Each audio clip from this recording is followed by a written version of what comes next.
We're honored today to have Professor Thomas Gray speaking to us about outside, inside, sacred spaces in Parsifal.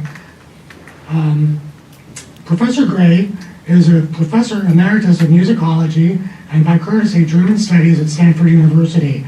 His special fields of study are Wagner, 19th century opera, the history of musical aesthetics and criticism, romantic music and visual culture. And Professor Gray's many publications include Wagner's musical prose, texts and contexts, Richard Wagner, The Flying Dutchman, and the Cambridge Companion to Wagner. He has published many articles and reviews, as well as chapters in the Wagner Compendium, the Mendelssohn Companion, the Cambridge Companion to Grand Opera, the Cambridge History of 19th Century Music, New History of German Literature, and the Cambridge Opera Handbooks, Tristan and Isolde.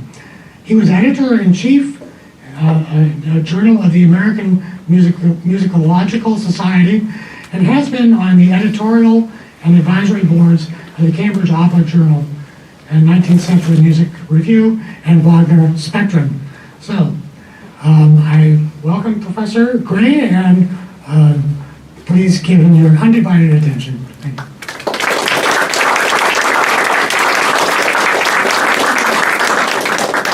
Thank you very much, Andy, and thanks for the invitation to participate in this Parsifal weekend. I, like many of you, will be going tomorrow. I actually had a ticket for, I think it was last Wednesday, but there was a performance. Tuesday. I was planning to go and do a quick preview, at least of the first act, and didn't make it. So you're all way ahead of me, most of you. And actually, that's sort of good because I'd be interested as I go along here or after we're done to hear your thoughts about, about particularly anything that regarding this current production and how it may intersect with some of the themes I'm talking about. I'm not talking primarily about staging, but staging is, the ramifications of staging are a kind of underlying theme here, given that I am talking about space, which includes the way you represent space on stage. Yeah, let's see, I also want to thank, by the way, Catherine Sire, who's in back there, and I mention her in part because when Andy asked about doing something in conjunction with the Parsifal production, and I came up with this idea that I'm working on, and in the meantime I agreed to guest edit an issue of the British Wagner Journal that maybe some of you sometimes see or even subscribe to. So Catherine's going to collaborate with me and two other veteran Wagnerians on an issue that's, I think it'd be mainly about Parsifal and issues of space and environment and also staging. So I'm excited about that. That'll be coming out, I think it's the last issue of this coming year. So thank you, Catherine, for being here, and I look forward to our collaboration on that.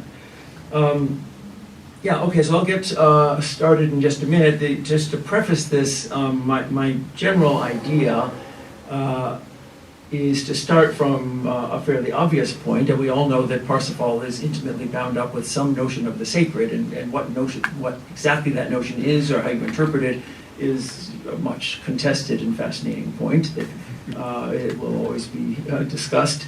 The basic issue, the usual issue is, well, to what extent is it specifically Christian, or how do we connect Wagner's art, aesthetic and artistic and ethical theology with all the Christian symbols that he'd always been interested in, going back to Lohengrin and to Tannhäuser, but are just so explicitly foregrounded in Parsifal, but in very sort of suggestive and sort of complex ways. So I'm not really going to be talking specifically about the whole question about Christianity and Parsifal, except that I'm starting from the given that Parsifal is intimately bound up with Christian ritual and symbolism and also theology, but then it's its own Wagnerian religiously themed artwork, spiritual artwork. So anyway, outside, inside. Yeah, I'll explain more about this, but these images from, I guess, the original Bayreuth production just remind us that Parsifal the outer acts are very clearly divided. The first half of Acts 1 and 3 take place outdoors in the Grail Realm, which is this kind of sacredly endowed or protected nature park. And then we move inside to a very kind of traditionally imagined and constructed Christian style temple, the Grail Temple. So it's the relationship between these spaces that interests me.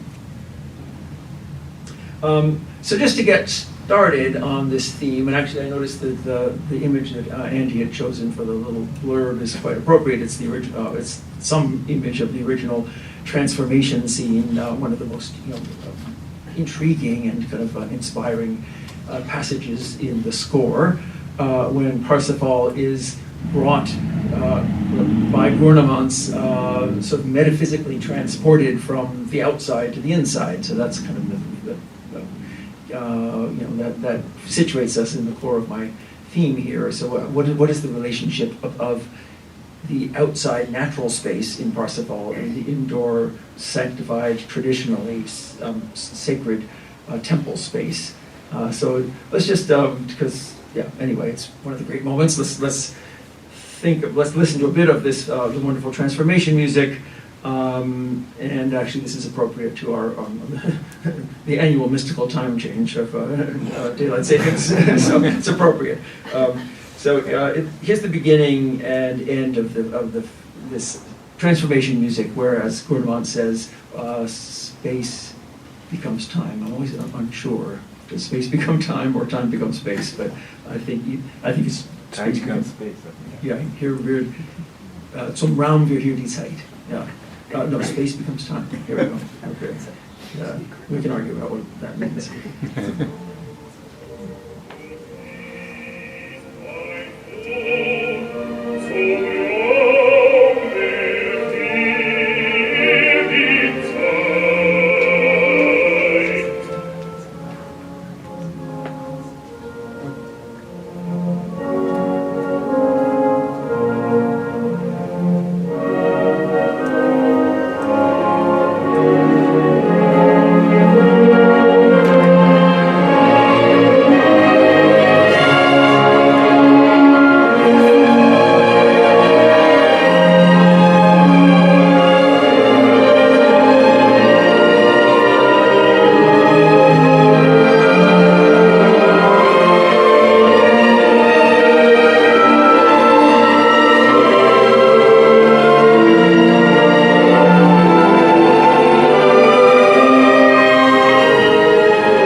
So that particular production, there's so many ways you can realize that transformation, but that in a very straightforward way reminds us that we are entering some kind of interior sacralized space. And one thing I like, let me just skip to the end of this.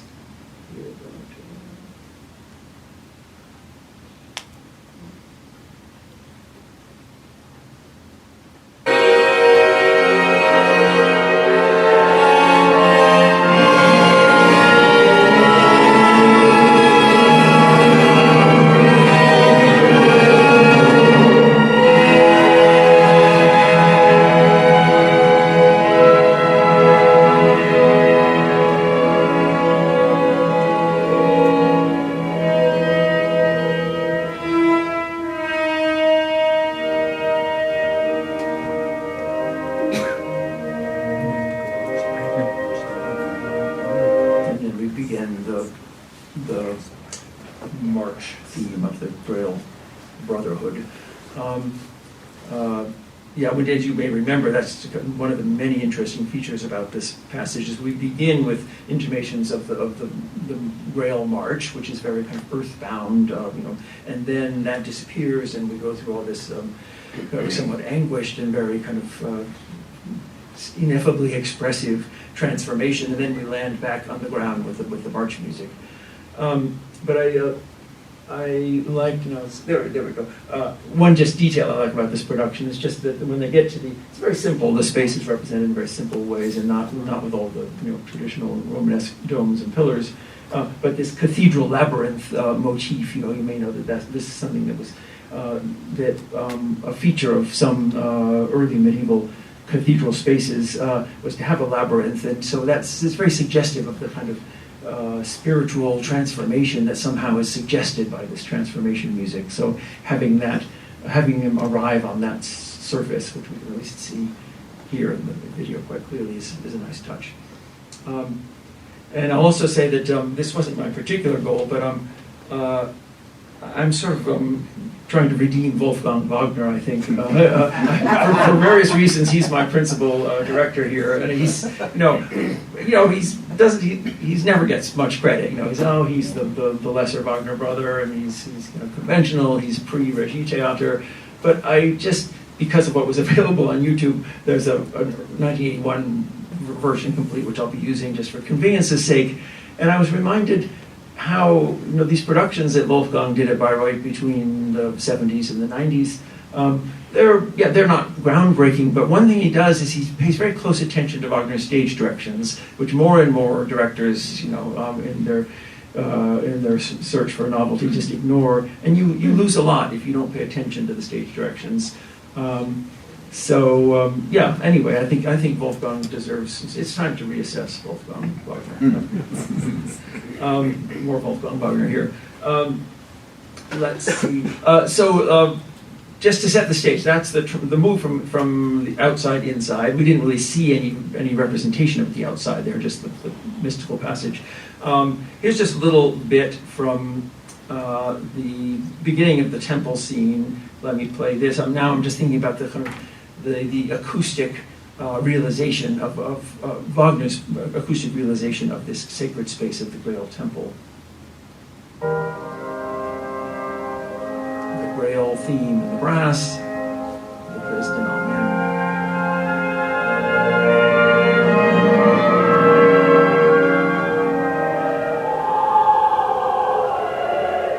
And then from the height of the cupola, treble voices.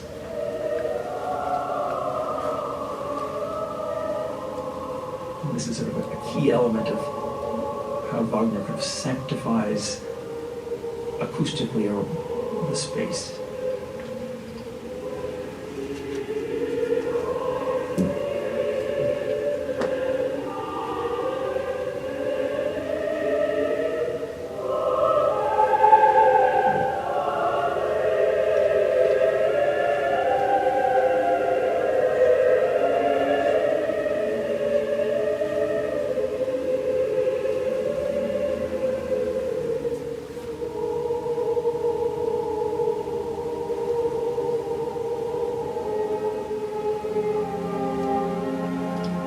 So-called faith theme or Glaube from voices back into the orchestra.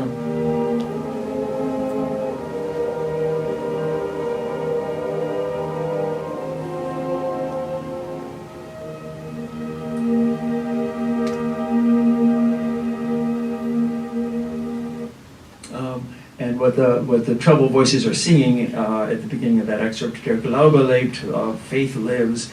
Die Taube schwebt, the dove, the Holy Spirit hovers, and that image of the hovering dove is key to a lot of issues around the realization of this space as sacred space, all the way up to the very end of the opera, where Parsifal officiates at his first official Grail ceremony. A dove is supposed to appear above him. But the dove sort of represents, and I'll come back to this with one other example, this idea of the sacred space in the Grail Temple has a lot to do with the idea of sound being kind of sound tracing the spirit going from the earth up to heavenwards. That's a key idea that I think kind of a spatial idea that preceded actually any of the work on the libretto of Parsifal. It's just something that was very much entrenched in Wagner's mind of representing the sacred.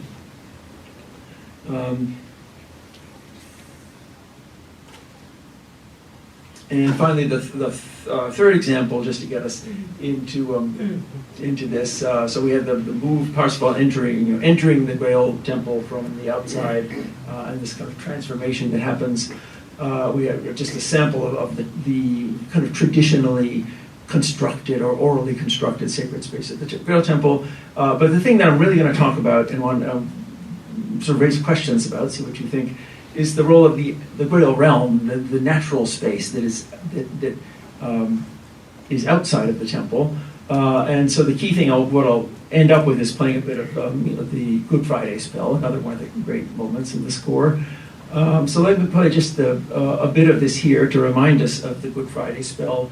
And this just happened to be a clip on YouTube, but it serves a kind of negative purpose. This is now Kupfer, not Wolfgang Wagner, and I don't mean to mount a critique of Kupfer and everything that came after, but there is an issue here. So let me play this, beginning of the Good Friday spell. Sorry that we're duplicate subtitles, but...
So that reminding us of that key moment. In a sense, the starting point for Parsifal. You probably know that on or about Good Friday in 1857, Wagner was enjoying the grounds of Matilda Wesendonck's villa and claims anyway that he had this sort of epiphany. He was outside and he'd been thinking about Parsifal, of course, for a little while, and now he'd read Schopenhauer, so all kinds of ideas about Christianity and Buddhism and spirituality were circling in his mind, and he just had this apparently this early spring kind of epiphany outdoors.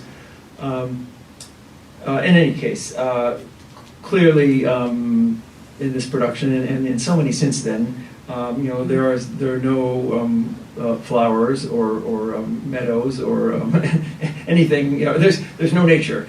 Just sort of steel and glass and a lot of that. Cement often. So of course, what you actually represent on stage is not key to a viable concept, but I'm trying to reclaim some aspects of taking nature more seriously in this dichotomy of the outside and the inside spaces in Parsifal, and what Parsifal might has among all the messages we can derive what the status of the natural world and the environment might mean, which is a thing that a lot of productions in general in Wagner are taking very seriously. How can Wagner, who of course was very concerned about certainly about the status of animal rights in his time. and potentially about the environment. And so he was we can maybe rescue Wagner as a kind of proto-environmentalist, so that's a project that I'm on board with. It's an uphill battle, defending Wagner these days, as we know so well. Okay.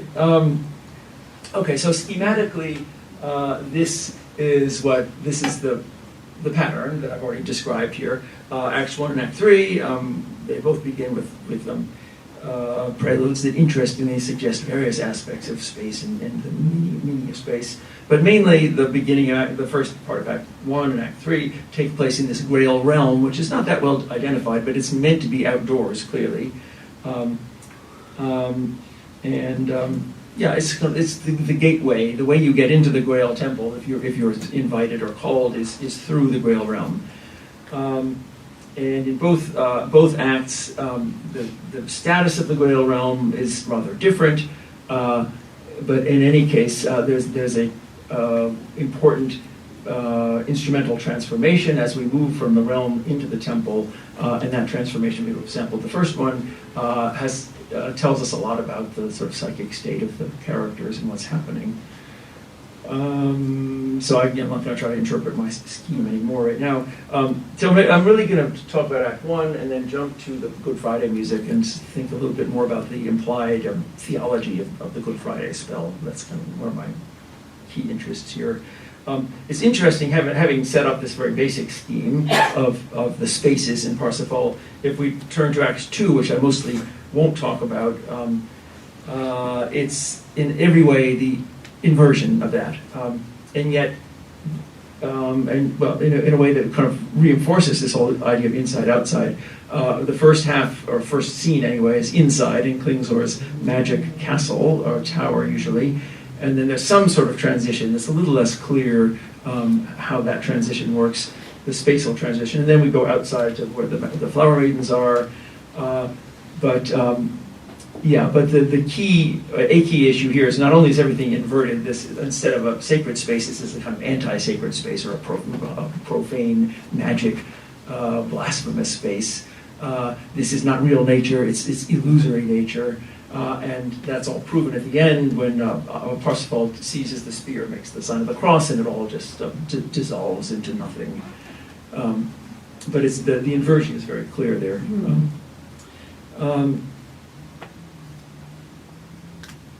Okay, so now I'll just talk a little bit about the sacred space, and then I'll want to talk about that and the characters inhabiting these spaces, and then end up with the Good Friday music. The original set for the Grail Temple from Bayreuth, or at least a model for it. As you may know, one of the immediate points of inspiration for the setting was the Siena Cathedral. Wagner spent a lot of time in Italy when he was working on Parsifal in the late 1870s and early 1881. And he thought this was a great kind of model potentially for the Grail Temple, the way he imagined it. And I don't think that he actually carried those famous stripes or Zhukovsky carried the stripes in, but the stripes articulate the space in a really kind of interesting way, the high vertical space of the nave. And there's a shot of the actual cupola in Siena, and you can see that resonates very easily with the role of the cupola in the high space in the sonic conception of Parsifal. Another important background space would be a place where Wagner knew well from his youth and his early professional life, the Frauenkirche in Dresden. It's been recently, fairly recently reconstructed from the rubble, and there's you can see there are a lot of sort of choir loft spaces, and there's a cupola there. The design or the decor of the Frauenkirche is very Baroque or 18th century, so that doesn't really fit the world of Parsifal particularly. And this is an interesting, a fairly obscure bit of Wagner. How many people have ever listened to Das Liebesmahl der Apostel? Any of you? Oh, yeah, so we have some real Wagnerians here, yeah. It's pretty... It's fairly obscure, but it's interesting for reasons that you may already know, even if you haven't heard it.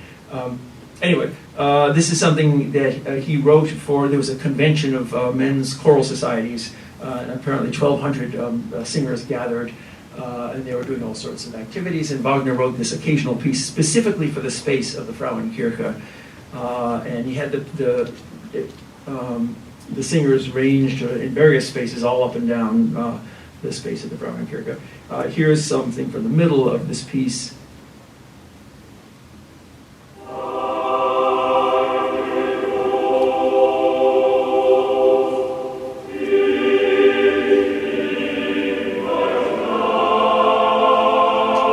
So this sounds more maybe like tenors. The forces are just tenors and basses. And he had them positioned in various levels of the Frauenkirche. And at this point, I think we're hearing them from the first range of choir stalls. I don't know exactly, but it's very much about this progression from the floor to the ceiling. And also interesting about this piece is one reason why it doesn't get that much airtime is there's about 20 plus minutes of just a cappella singing, which gets a little boring. And although clearly it signals sacred, we can hear that clearly enough. And then at the end, I don't know this piece well, but it seems it's sort of a biblical scene about the Pentecost, about the descent of the Holy Spirit as a dove over the apostles at Pentecost. And when that happens, I think I've got this right, then the orchestra finally, or the strings come in, and we hear this kind of whirring sound. So here's when the dove descends in this biblical scene. You'll notice this does not sound like Parsifal. I mean, the a cappella music could fit in the Grail Temple scene. Let's see if it sounds like anything to you at all that might be Wagnerian.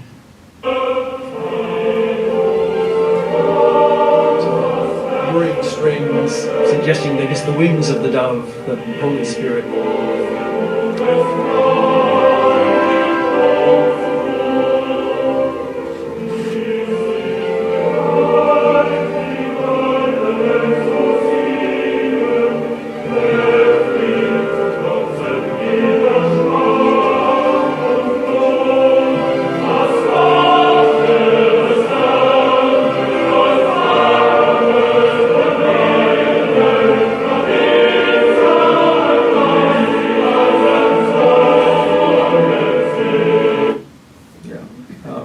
Does that sound like Wagner to you at all? Yeah. What kind of, what part of Wagner? Lohengrin. Yeah, exactly. Yeah, that's what I would say, Lohengrin. Maybe you could find some Tannhäuser in there too. Tannhäuser, of course, Tannhäuser, the end of the overture, and has the whirring strings, so that's a Tannhäuser thing. But yeah, it sounds that just, for reasons we could unpack, it sounds like Lohengrin, which is not surprising because it's, that Lohengrin was just a couple years ahead of this. Yeah. But the reason why I play it, just because it's a little interesting bit of background, but it suggests that well before he had any idea of actually doing a Parsifal drama or a sacred drama, this idea of voices and spaces and sacred voices articulating a sacred space was clearly, that came first in some way.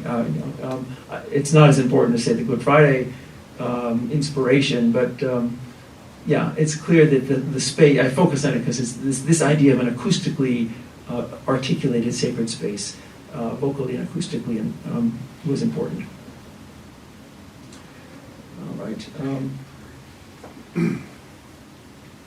So just to follow up briefly on this idea of the Grail Temple and the idea of the kind of elevation of voices, the kind of spiritual elevation from low to high.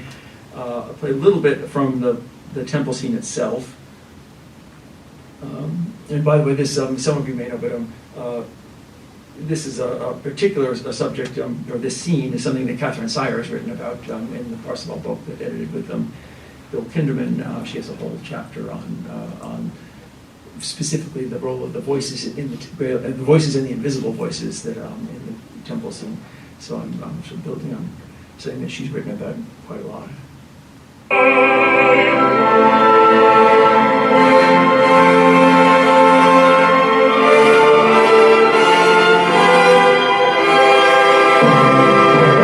So we've just entered the Grail Temple, and that majestic statement in C major of the Grail theme, to me it sounds like the doors opening is this gesture of the grand doors opening to this space.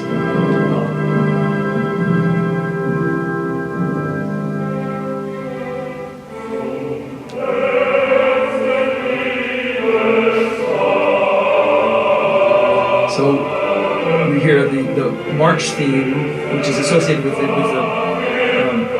adult Knights of the Grail.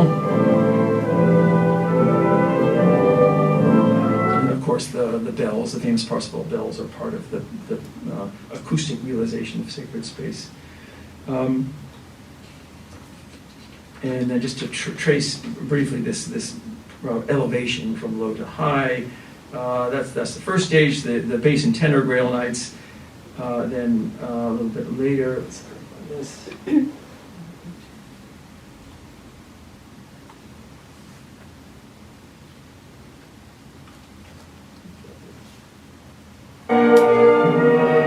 we get the middle group who are halfway up the space, the altos and tenors, the youths, singing in this more kind of chromatic and anguished style, and that's very much part of the sacred topics that the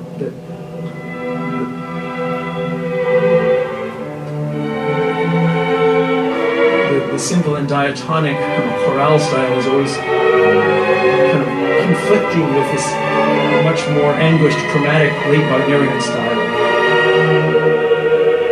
So the middle group represents that, and there's, in fact, this is the sort of anguish theme of Fortas, his later solo.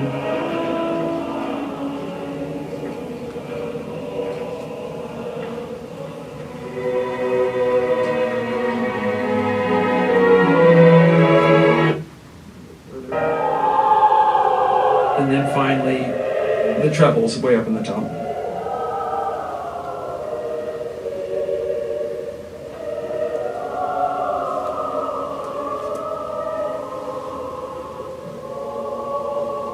This is what we heard before.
So just illustrating more in a little bit more close up that move from low to high, the sort of spiritual.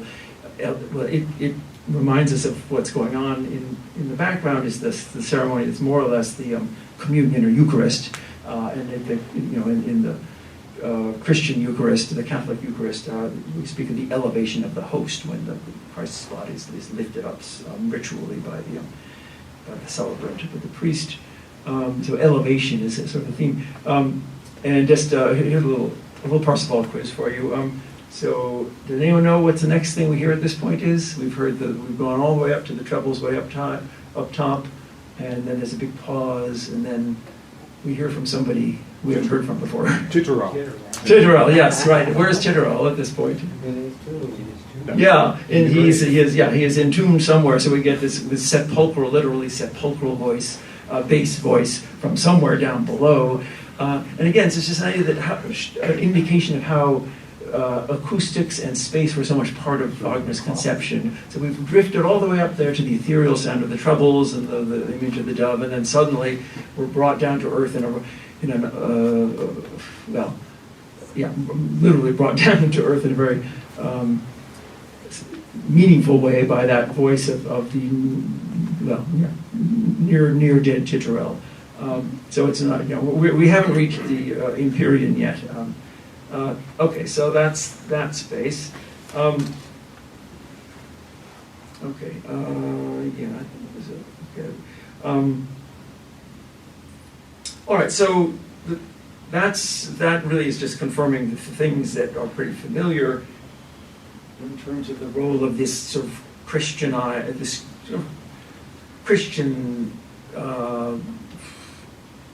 iconography, let's say oral or acoustic iconography that is characteristic of the Grail Realm, of the Grail Temple. So now I want to move back to the Grail Realm and ask some questions about that, because this is really the point of interest for me. I mean, it's aside from the whole question of what the Christian symbolism and actual theology is doing in Parsifal, which is a topic of, as mentioned, that one can debate at great length, and there are lots of perfectly good answers to those questions. But I think somewhat less discussed is my question about the Grail Realm. So mainly, the starting point here is that what do we know about the Grail Realm? It's an outdoor space that surrounds the temple, and there's a picture of Parsifal, I guess, first arriving. No, he's got the spear, so that's when he's coming back, I guess. Anyway, the way to the Grail Temple is through the Grail Realm, but not everybody can get into the Grail Temple, as we know. It seems like anybody can get into the Grail Realm, but there's no clear ground rules about that. Who's allowed in? This, I was going to use some of the François Girard production, but I'm not, except for this image. And I haven't gone back to look at it, but this presumably is Act 1, and it just caught my attention, because here he kind of conflates indoors and outdoors. I mean, clearly they've got the sky there. There's that kind of a rivulet that divides the stage, the knights. So I forget where exactly this is in Act 1, but he is trying to kind of break down the barrier between outside and inside, and that's kind of interesting, I guess. Otherwise, if anyone remembers the Girard Met production better, and it has a bearing on my claims, I'd be interested to hear more. Because as I say, I didn't really go back to look at it recently. So the Grail Realm. We meet all the exposition takes place in the Grail Realm. We're introduced to the main characters. And I describe what we know of the Grail Realm. It's the waiting room for the Grail Temple, we could say. What are some attributes? So just briefly, how do the characters relate to this space? Well, the first time we see Amfortas, he's been brought outside, seeking some respite from his pain and suffering. So he comes out to be bathed in the holy lake. So again, the holiness or the sacredness of the space is alluded to, but not in any systematic way. There is a holy lake.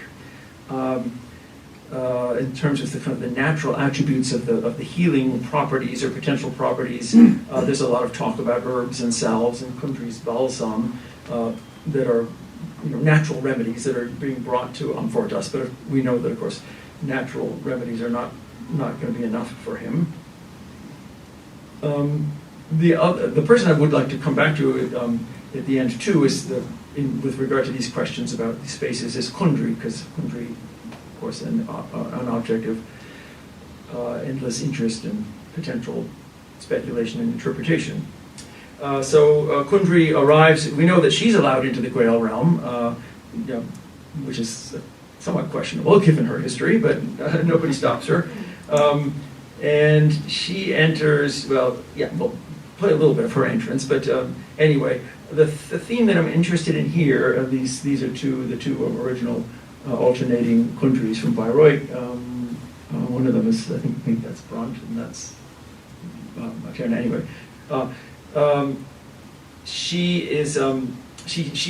Kundry appears regularly in Grail Realm, and everybody knows who she is, but they regard her clearly as a suspect alien presence.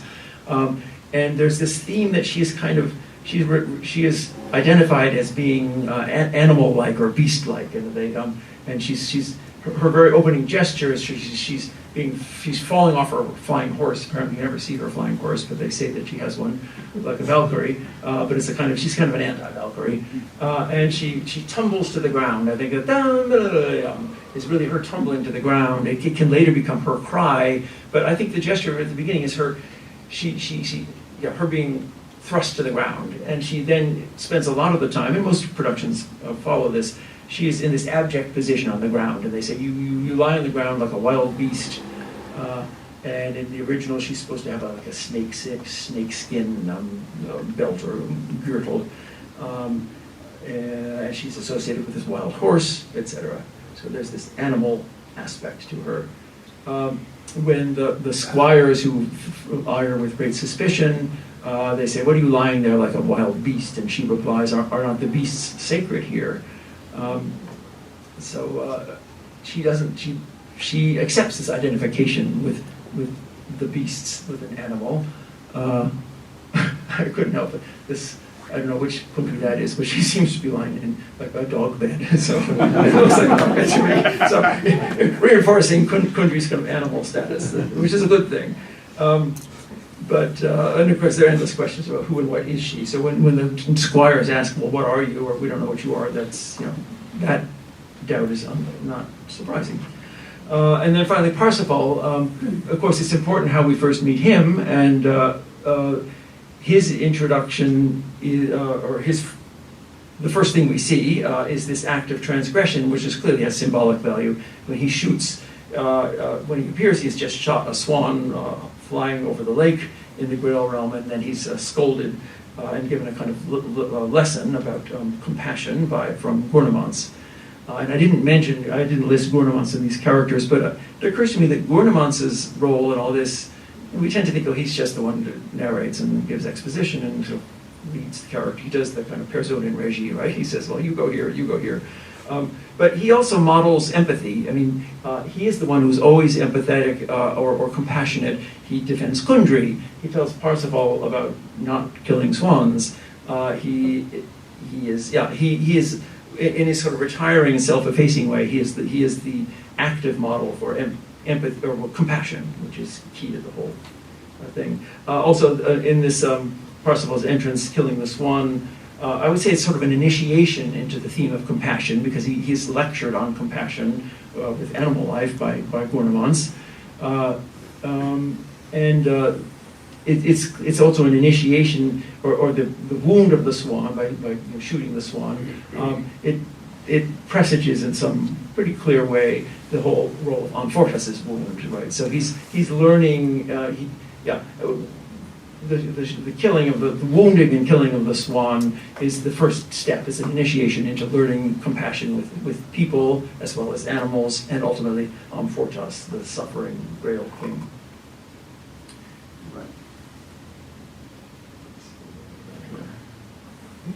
Okay, so before moving to the third act, let's see. I just wanted, just to give us an illustration of the themes I was just talking about with regard to the Grail Realm and these characters. Let me play just a few little clips here from. Again, really for convenience, I keep going back to Wolfgang Wagner, but I explained why. I think he deserves our respect. Oh yeah, this is interesting to me.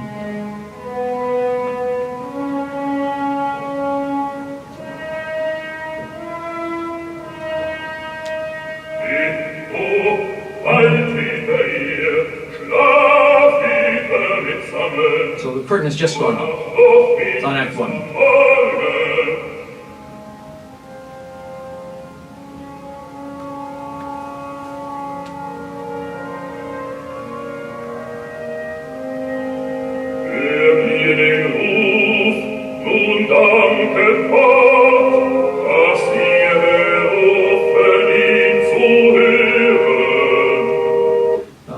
So, the very first music we hear after the curtain goes up, and the question is, well, so those are obviously themes that we heard in the prelude, right? That was the opening theme, and then the Grail theme.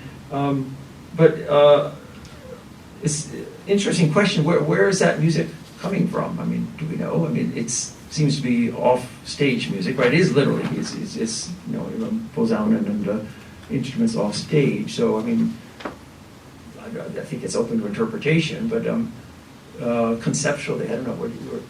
Do we know where that music? Who is making that music? I'm not sure that. It has to come from the castle.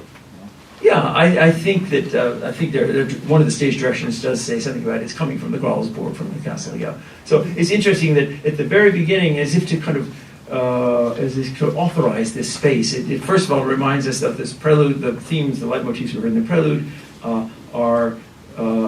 they represent the key religious symbols of the Grail Temple, but it creates a kind of sanctifies the Grail Realm in a way, sort of saying that, well, yes, this Grail Realm has been sanctified by the music and the symbols of the temple itself. But anyway, just that's interesting detail. And yeah, so Gurman says that you're hearing the call like a call to prayer, like a Muslim call to prayer, presumably from the towers of the Grail Temple. So sound crossing the space between inside and outside. Let's see, here.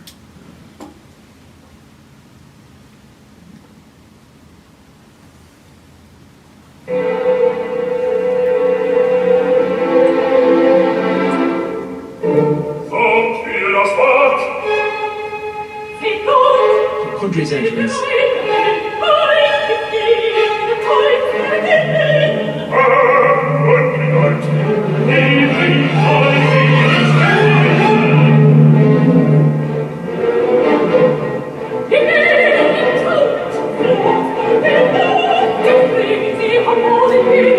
Crawling on the ground.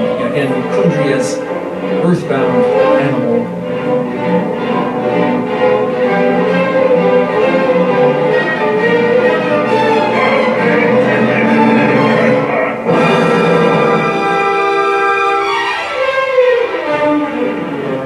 There she is, tumbling to the ground.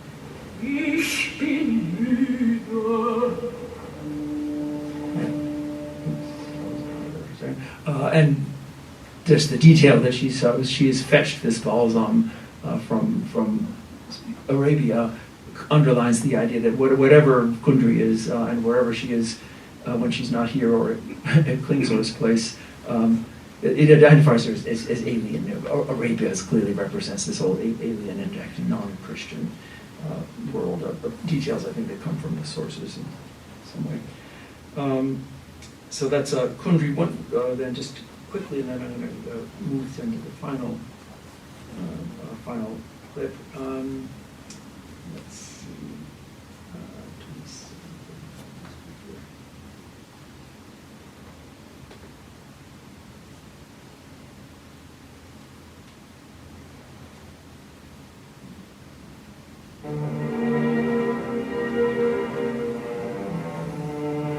So just a little of the music that represents the kind of pastoral world of the Grail Realm. Fortas is bathing in the sacred lake. Interestingly enough, it sounds like, I don't know, let's see.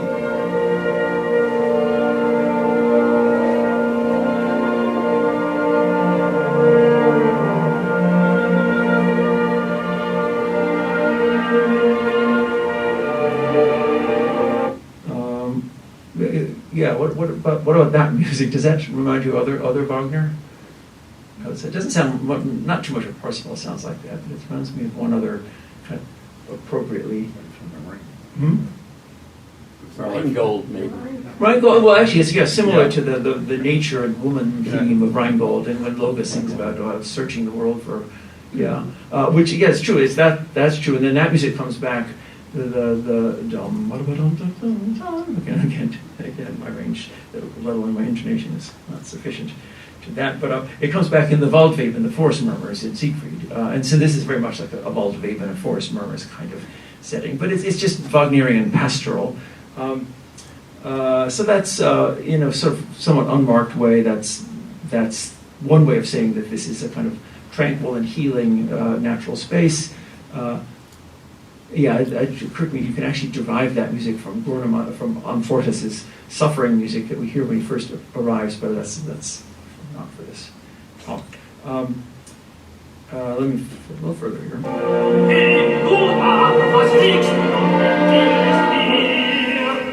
Kundry is the wildest here.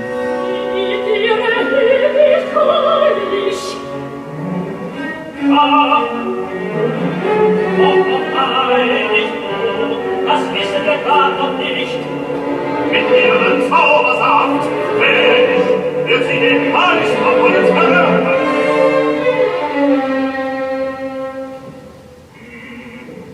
Ob sie euch schaden je. I just played that far just to remind us what I was suggesting, that Gouvernements, although he seems to be sort of a neutral background character, he is the one who steps in to express sympathy for pretty much everyone and anyone. And then lastly, just the very beginning of Parsifal's entrance, 4632.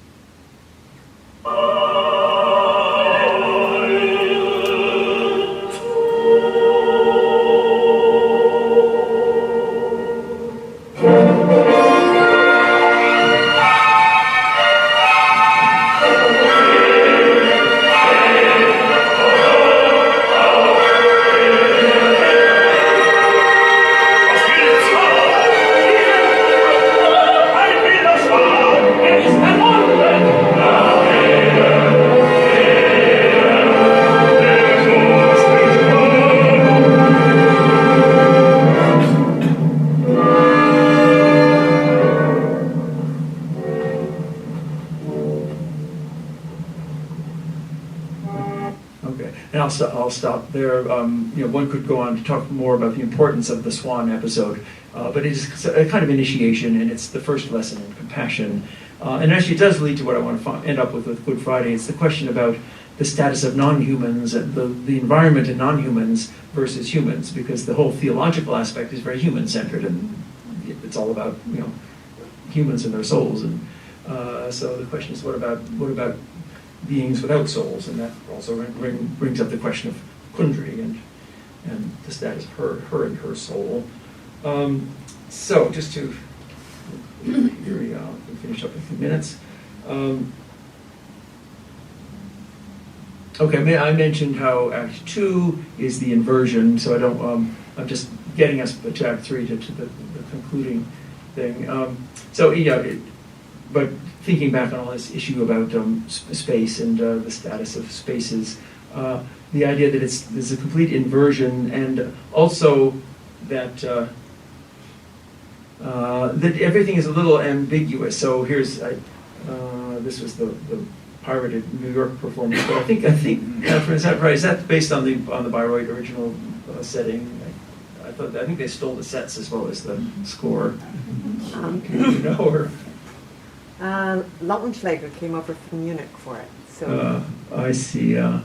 Anyway, in this case, well, it doesn't really matter. But you from all the Parsifals you have seen, usually you're inside this alchemist's or necromancer's lair. Is something inside, but also sometimes he's on top of the tower, so he's not entirely inside, but it's more or less represents an inside space in the castle. But there's some ambiguity about the space. Clearly, it's a profane and anti-sacred space. And then the flower maidens, presumably outdoors, presumably go from inside the castle, and that scene transition is not so clearly spelled out in the score, the directions, or most productions. It happens quickly. But we're sort of outdoors, but not really. And I just show these images because there is the original Bayreuth Magic Garden, and here's some sort of kitschy erotica of unidentified origin. But even just this one alone, it's clearly Wagner's conception of this was sort of it's sort of fake natural. It's like a hothouse, or these are hothouse flowers. They're not. It's not a really natural environment, and this kind of reinforces that too. It's like a conservatory or a hothouse.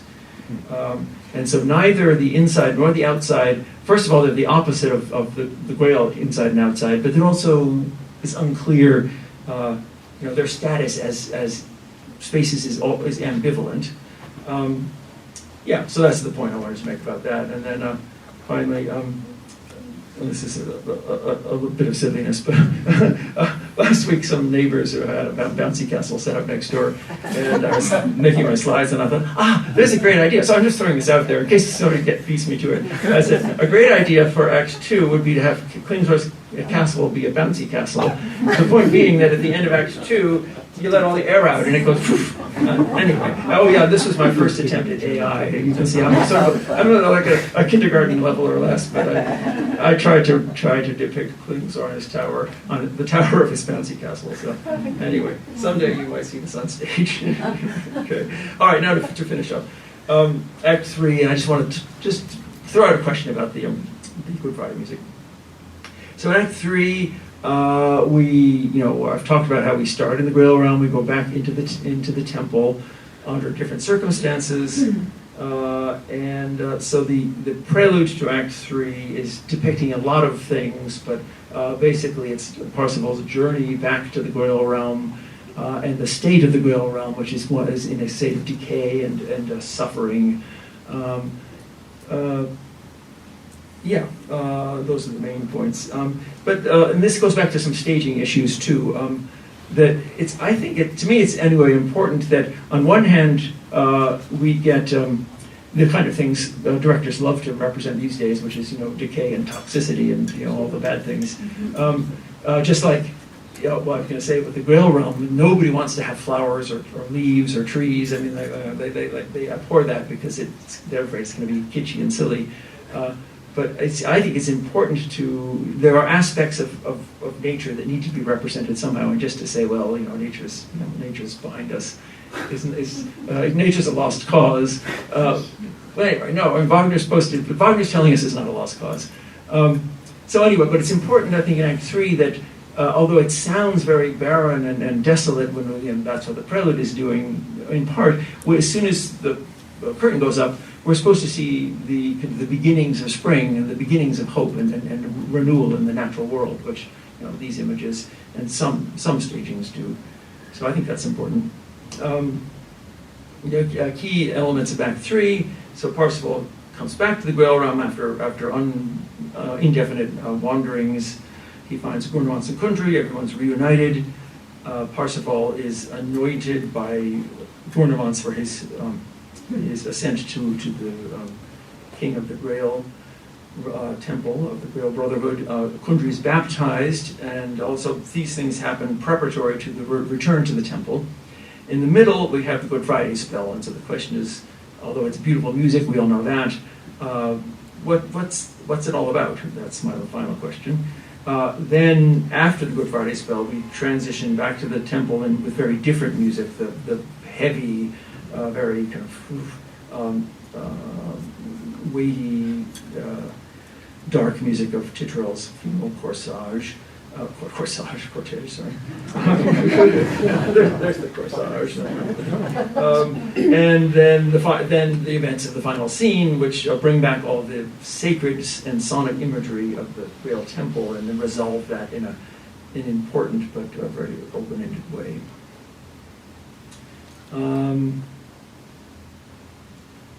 Okay, so finishing. Yeah, okay. Let me finish. I think I can do this now. I'm going to play. This is the the last question, which is kind of an open question. So let me play a little bit of the Good Friday music here, and I'll wrap up with the questions, because I'd like to know what anybody thinks about this. So here's, picks up just where I left off before in the other production. Gornemann says, Das ist Karfreitagszauber here. Oh, so I'm going away.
Because I'm interested in what is the theology of this Good Friday spell. It would seem to me that we're trying to get a reconciliation of the traditional neo-Christian ideas of sin and redemption from indoors, and bringing the natural realm into that whole picture. So let's invite alla creature and the fields and the meadows and the creatures. They can take part in this redemption too, that's what he's saying. So the kind of pantheistic or Buddhistic ethos of the outside is being Christianized in a way. It's being brought into the Christian ethic or ethos of redemption.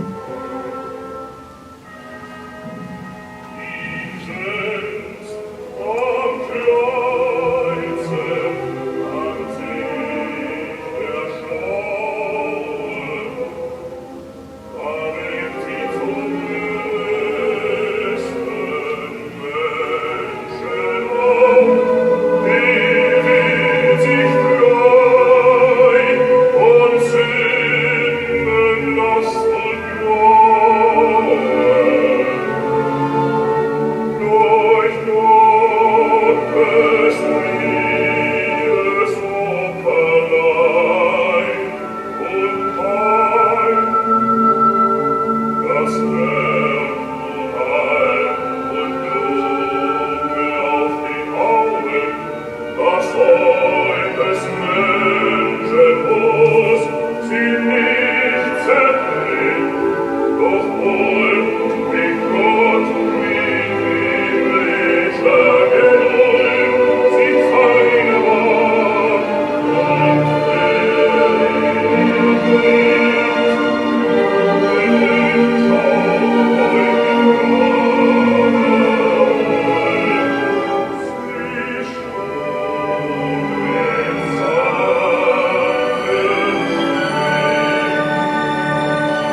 Parsifal turned to Kundry, who's implicated in all this. So I'm going to finish up now.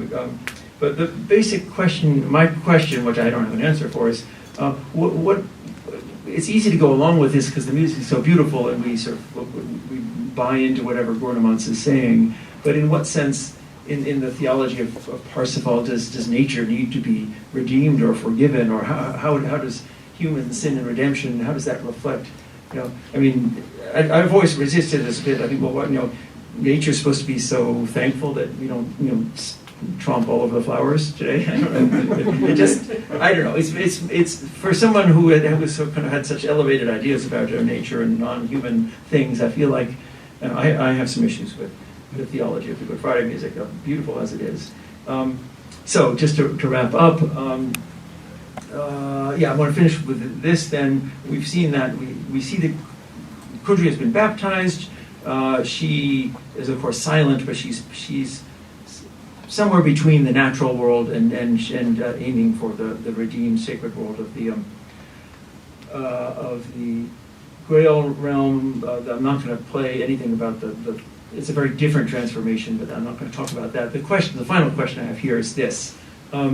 So we have this beautiful music. We have a very heavy, fraught transition back into the Grail Realm. Parsifal has now the spear in his hand. He follows Gurnemans. So my question is about Kundry, because a lot of productions, you all can tell me what the San Francisco production does. People do all kinds of things with Kundry at the end. But clearly, Wagner wanted Kundry to be there at the end, right? She's been baptized. She raises all kinds of questions, but she has to be there at the end. So first of all, how does she get into the Grail Temple? So far as I know, it's no women allowed, I would think. So yes, she's been baptized, but does that mean that? I mean, you shouldn't push things too far here. But does that mean anybody baptized can go into the Grail Realm? I don't think so. Why is it important that Kundry is there at the end? That's the question. Sorry, this is another last bit of silliness. How does she get in? How does she get in? Well, I was thinking the other day of this T-shirt popular back in the 80s, and I thought, that's how she gets in, basically. And you see I'm playing on the Rhinotaur, the pure fool idea. So I kind of, even though I'm so anti-Regie theater, I have my own Regie ideas. I'm also thinking we could work in, thank God it's Friday somewhere, but, okay, so okay, enough of that. Here, to finish up, so what we could talk for another day about what does Parsifal mean at the end? What happens at the end? The last point I want to the last thing I want to talk about, whatever we make of the Good Friday spell and its theology, it's kind of pantheistic Christian theology. Kundry at the end is interesting. So she represents all kinds of things that belong outside the Grail Temple. She represents woman, she represents magic, heathendom, and also I think animals and nature. All of that is bound up in Kundry. And for some reason it is important that she's in the final scene, although most productions these days don't want to do the traditional Wagner thing of having her die Isolde-like, sort of unspecifically desouled or exaled. But that's what Wagner said. She falls down, and like other heroines of Isolde and Elsa, and at the same time Parsifal kneels doing his office, and the dove appears over his head. The traditional, the Bayreuth version, original.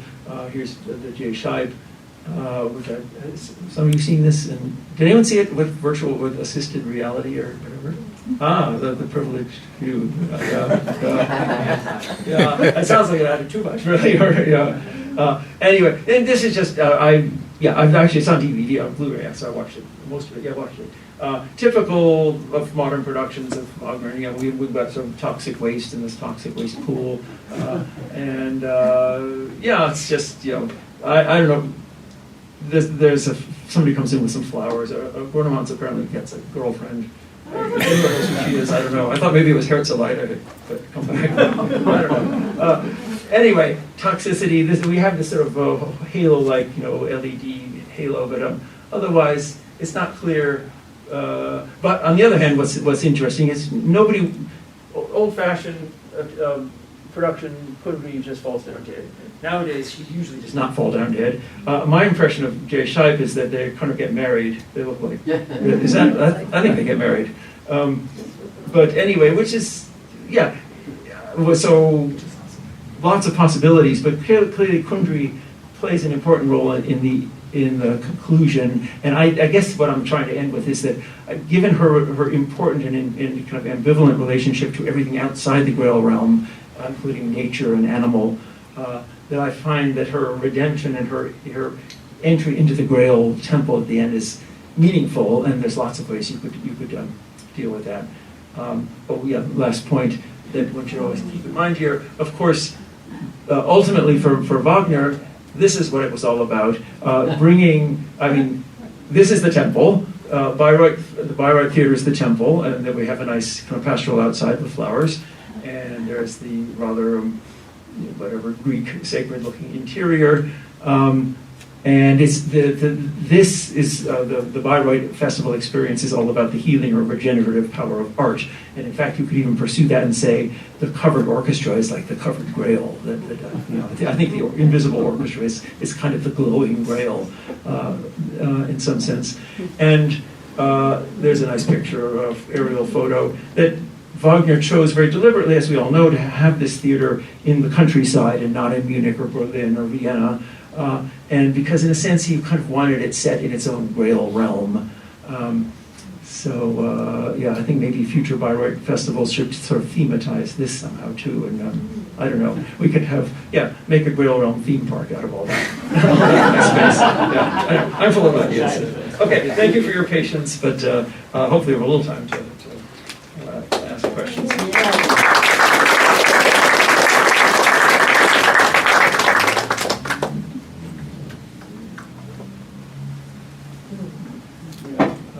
Questions for anybody? Thank you very much, Tom. Sort of.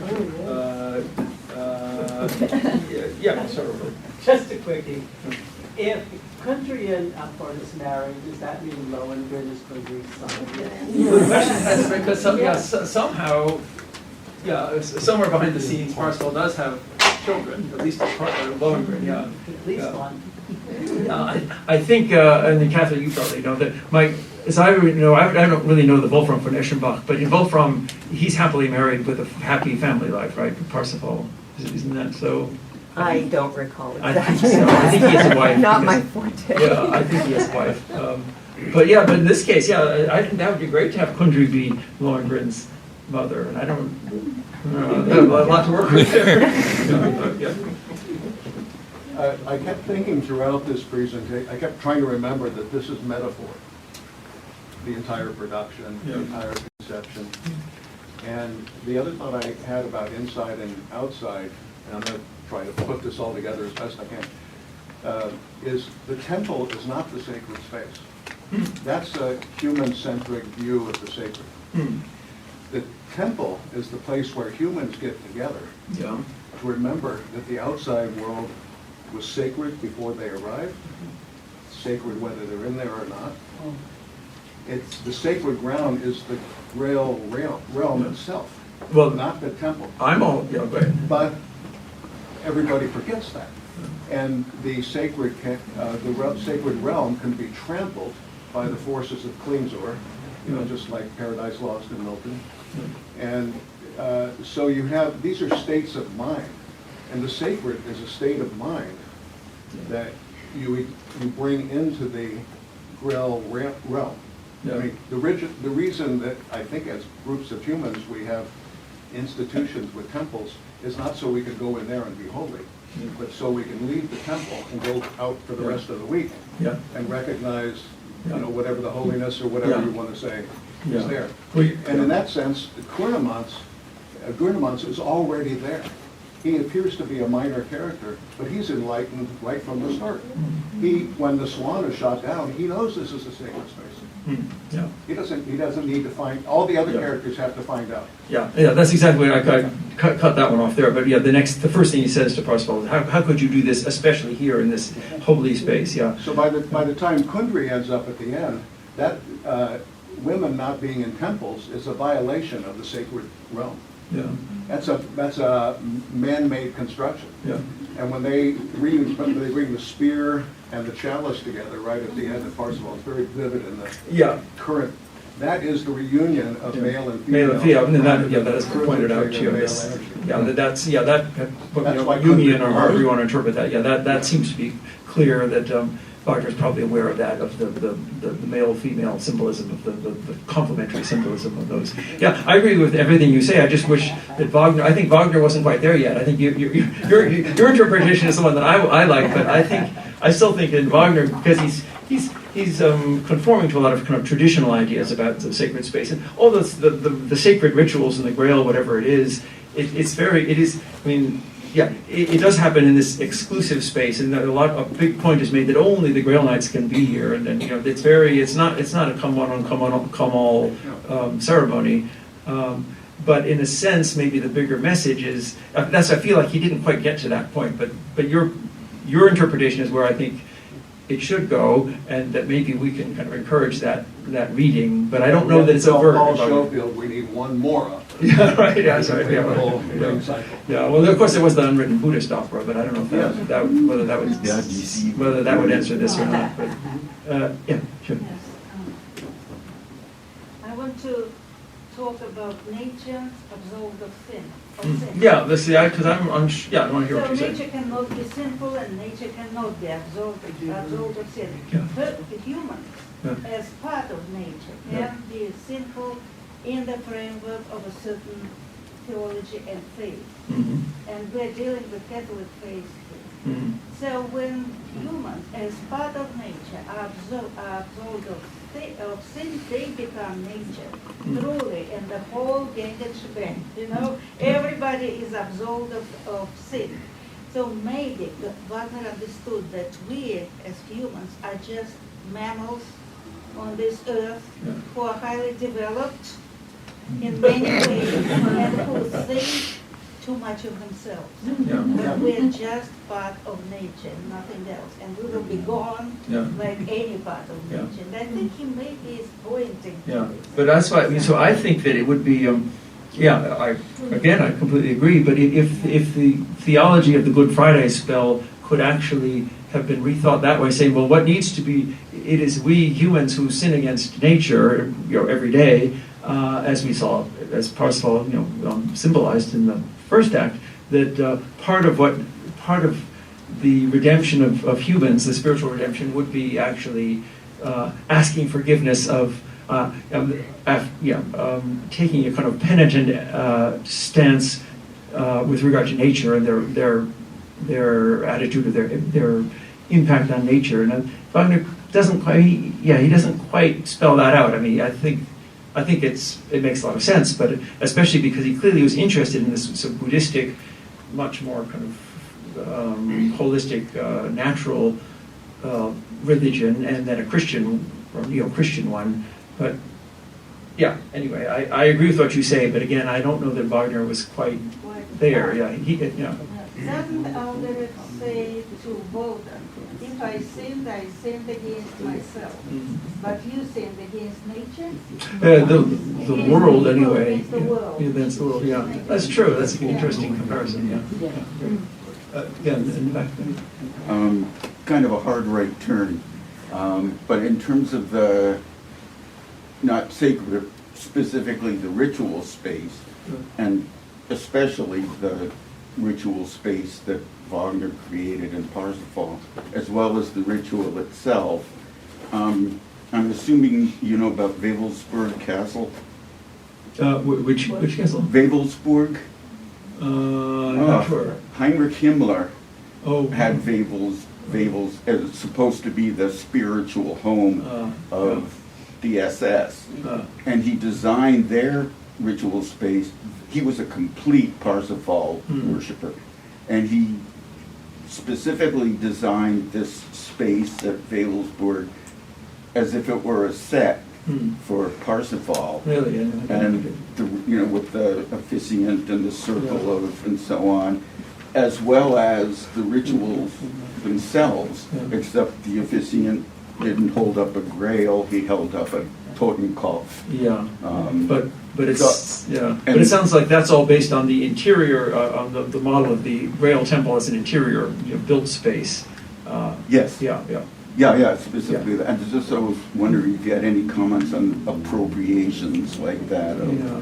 No, only to Wagner's say conception. that this whole contested issue of what Christian ritual and symbolism, including spaces, church or cathedral-like spaces, what the role that plays in the theology of Parsifal, that given that Wagner is moving, he makes a point of making it not explicitly Christian in Crisis and Remention, so he in many ways is opening the door to that kind of appropriation of his, he's sort of saying, well, here are all the traditional attributes of Christian theology and ritual, but I'm opening it up to other uses, basically. And so it's not surprising that Himmler could have, it's easy to take the tools or whatever, the ingredients of Parsifal and say, and do just that, because he is, in some sense, de-Christianizing the very Christian fundamentals of his,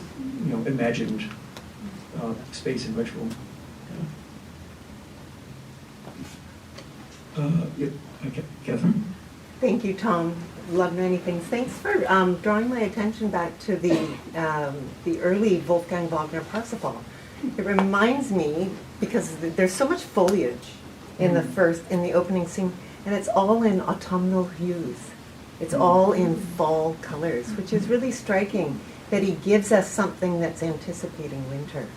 Yeah. At the very get-go, I thought that was interesting. And that recording was done in '81, the last year that they showed that production. Yeah. And it was the one and only time that Wolfgang Wagner had Kundry remain alive at the end. Oh. He changed the staging. I have to say that for that production. I didn't watch it all the way to the end, so I didn't. Just- Interesting. It was the first production that I have found Yeah. that actually did that at the end of the staging. It was a bold move on his part. Yeah, it's interesting about this seasonal idea because it's sort of the reverse of Tannhäuser, which clearly, what was it, Tannhäuser? I'm trying to think the seasons of when you approach the artwork. It's very specific. But and then when you showed the clip from Act 3, it's already, a varied backdrop. Yeah. And in fact, in the stage directions for all of Parsifal, there are very, very few allusions to color. Yeah, it's true. You don't know what to. Well, you may Except have for ideas about the what illumination of the Grail, the but Grail is supposed to glow purple. but for the natural setting, there's stage directions referring to light, but not to color. Yeah, but we assume that he would have assumed a kind of naturalistic, leafy forest-like setting. He just took that for granted, and then people. Yeah, so that's why Wolfgang Wagner was not afraid of leaves, but everyone since then. Please. There was a conference at Bayreuth in which Jürgen Flynn, somebody asked him in the audience, and he said, "We just don't do nature anymore." Yeah. Well, by contrast, I was going to say the one thing that nobody shies away from is blood. I mean, you get blood. Yeah. Just like blood. They can't get enough of blood. But and it's not that I think we should have a kind of Disney-esque, kind of 1930s Disney, Sleeping Beauty approach. Although I thought you could even do that, if you know the artist Jeff Koons, you could do that. Jeff Koons' production could bring back the flowers and the critters in a way that maybe Regie Theater would embrace. So I don't know. Yeah. I disagree with you saying that Wagner wasn't quite there. I think the whole theme of Parsifal is a criticism of religion, against religion, that the cruelty of religion, not religion per se, but some aspect of religion being cruel is, shown through what the suffering of Amfortas. And the sacred music, the beautiful sacred music, the contrast between the beautiful sacred music and Amfortas' suffering, I think, is very much like in Tannhäuser, when he is rejected by Pope. And I just wanted to say, I think that the whole Parsifal is about that. Yeah, it's certainly true that back in Tannhäuser, the established church is seen as something unforgiving and kind of oppressive and monumental in an inhuman way, but although it's very much a background thing. I guess I would agree with you in that I do think that whatever Wagner was doing with Parsifal, he was trying to kind of reinvent, and he says so explicitly in that famous religion and art essay, that he wants to kind of reinvent or reinvigorate the symbols of religion with new meaning, and he did that in a way that leaves it open to all these interpretations. But whether he's anti-clerical or anti, I think that like for instance, Nietzsche's famous first response, he says, "Oh, this is just much too." He's just, in his old age, he's just falling back on a very kind of conventional kind of religiosity that'll give him solace in his old age. But so the critique, it's easy to say, well, it is not explicitly Christian or let alone Catholic, but the critique of organized or traditional doctrine, I don't know. I can see that it's there, but it's not. I don't see it as foregrounded, except, unless we do actually tease out these things about the attitude towards nature and animals, which is not really part of any particular Christian theology. So, you can get that, I guess, from emphasizing aspects of it. But I wouldn't say that. I don't come away from Parsifal thinking this is an anti-Christian drama. It's just not explicitly. No, not anti-Christian, but some part of it. He unforgiving part of it. Yeah, he clearly wants to transcend what he would say are the limits of conventional Christian doctrine. He wants to. He being Wagner, he says, "I have bigger and better ideas." So. Peter has one question. We're going to make Peter's. Unfortunately, we'll have to make Peter's question the final question. You can maybe ask privately. We have to be out of the room by 3 o'clock, so we have to do this. So, Peter, please go. Oh, I just wanted to add to that. We all have our personal takes on Parsifal. We all know how difficult it is to understand what this opera is about, so we all have to make our own decisions on it. And over the years, I've basically come to the realization that the true villain of Parsifal is Titurel. And that Titurel is driving the pain of Amfortas. And Titurel is the one who created Klingsor by his denial of Klingsor. And Klingsor is very specific about that in his monologue at the beginning of Act 2. And it's like, and who is Titurel but the founder of the Order of the and all this, these sort of this lip service to Titurel, the great hero. It's hard to feel very sympathetic to that, given his role that we actually see, which it's an all too relatable thing of somebody who's on life support who's taking no consideration. Well, not even that far, but anyway, somebody. An aging relative who absorbs everything and is not at all aware of the toll they're taking on the family. Voldemort. Well, it's funny that given all the regime possibilities, I don't think I've ever seen one where Titurel is really demonized in any way. Oh yes, so that's how I personally sort of come to the realization. There was one in Paris where the setting was that it was like a Scientology cult. And the Titurel figure was actually on stage, but it was a little puppet thing being carried around. But then later in the Laufenbergen by Roy, Titurel is just at the end his coffin is open and it's all dust inside, and Fortas climbs into it. Dust, and everybody then comes in and drops all their religious paraphernalia, their mezuzahs and their whatever, crosses and everything else, and then everybody just leaves. Including there's no ceremony at the end. They just that actually could sort of support what you were just saying there. That the gesture of all of our Christian paraphernalia, we're done with that. Yes, but this was also Muslims and Jews and all religions into Titurel's coffin. But you could that makes a lot of sense. That Titurel does represent the view of organized or religious authority that you were describing, and that is to be Yeah. It's dead and buried. Dia Yeah. Theater to thank for all that. Yeah. Okay. Okay, thank you very